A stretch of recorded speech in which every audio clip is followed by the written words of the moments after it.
केंद्रीय गृहमंत्री अमित शाह नाशिक दौऱ्यावर आहेत। नाशिक दौऱ्यावर असताना शहांच्या अध्यक्षतेखाली भाजपची उत्तर महाराष्ट्राची आढावा बैठक होईल।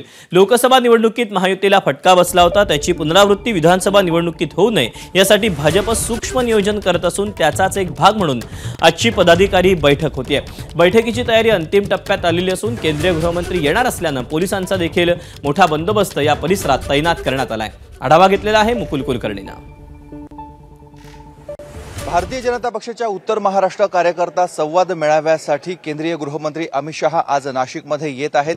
नाशिकमध्ये ज्या ठिकाणी त्यांची बैठक होणार आहे त्या भागातला आपण आढावा घेत आहोत। मोठ्या प्रमाणात पोलिसांचा बंदोबस्त रस्त्यावर देखील तैनात करण्यात आलेला आहे आणि ज्या ठिकाणी ही बैठक होणार आहे तिथे देखील मोठ्या प्रमाणात बंदोबस्त तैनात करण्यात आलेला आहे। डॉग स्क्वॉड पथक, त्याचबरोबर बॉम्ब शोधक नाशक पथक यासह सर्वच पोलीस आणि सुरक्षा यंत्रणांचे अधिकारी कर्मचारी हे तैनात झालेले आहेत। सकाळी 6:30 वाजल्यापासूनच पोलिसांचा मोठा फौजफाटा इथे तैनात करण्यात आलेला आहे।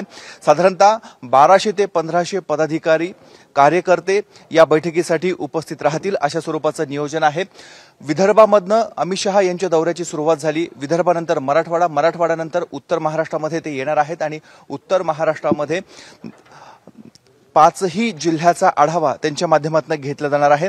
लोकसभा निवडणुकीमध्ये महाराष्ट्रात महायुतीला मोठ्या प्रमाणात फटका बसलेला होता, त्याची पुनरावृत्ती विधानसभा निवडणुकीमध्ये होऊ नये यासाठी भारतीय जनता पक्ष चांगलाच कामाला लागलेला आहे। बूथ लेवल पर्यंत सर्व कार्यकर्त्यांना सक्रिय करण्याचे आदेश गृहमंत्री अमित शाह यांनी दिलेले होते आणि त्याचाच आढावा आज नाशिकमध्ये घेतला जातोय। आपण बघतोय की तयारी सुरू झालेली आहे, अंतिम टप्प्यामध्ये ही तयारी आलेली आहे।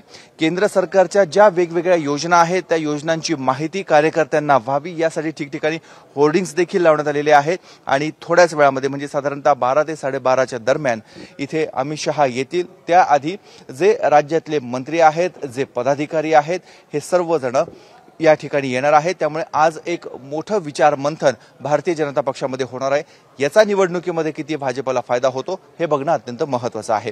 कॅमेरामन मयूर बारगजेसह मुकुल कुलकर्णी, एबीपी माझा, नाशिक। एबीपी माझा, उघडा डोळे बघा नीट।